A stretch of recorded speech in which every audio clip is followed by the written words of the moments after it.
There's not been a storm like this in the South Coast counties for as long as anyone can remember. Certainly the scale of the devastation hasn't been experienced since the Second World War. Houses and blocks of flats had their roofs torn away. People were rescued by firemen from buildings in danger of collapse. 2 firemen were killed answering an emergency call in Dorset when a tree fell on their cab. 2 Sussex policemen were lucky to escape when their patrol car was hit by a falling tree. This pile of flotsam is all that's left of the famous Shanklin Pier on the Isle of Wight. It had withstood channel storms for nearly a century, but last night gave up the struggle. It's the end of the pier.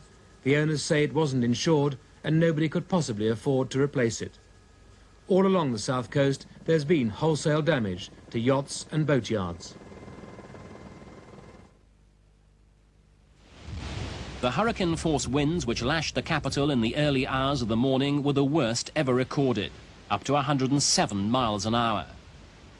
The West End took a battering. Some department stores had their shop fronts blown out. By dawn, the winds had died down, but the damage remained. Many roads were blocked by fallen trees. Commuters were advised to stay at home. Those who didn't had to find their own way around or through obstacles. The London Fire Brigade was inundated with a record number of emergency calls. In North London, firemen rescued a woman after a chimney collapsed. She fell through every floor of the 3-storey house, but wasn't seriously hurt. Large areas of London and the southeast had power cuts.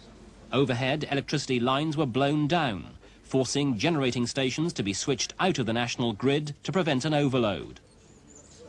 The power failures and the fact that so few city workers made it to work meant that there were almost no deals struck on either the stock exchange or the money markets.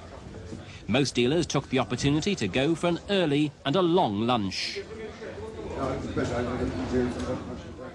Down in the Thames estuary, a crane was blown onto its side at the port of Sheerness.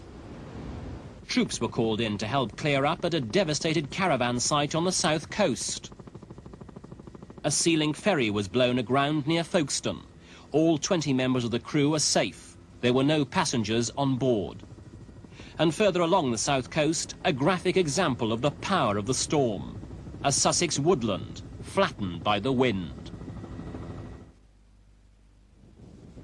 At the Suffolk port of Felixstowe, the tanker the Silver Falcon was torn from its berth in a Force 11 gale, swept out into the harbour after first smashing into a jetty. The docks were evacuated in case of an explosion. Eventually a tug was able to tow the tanker into Ipswich.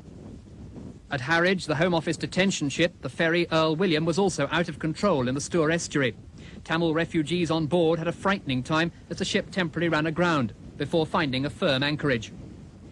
At Jaywick, 100 caravans were wrecked. Campers were evacuated to a nearby school, damage put at more than £250,000. The camp's amusement arcade reduced to a pile of rubble.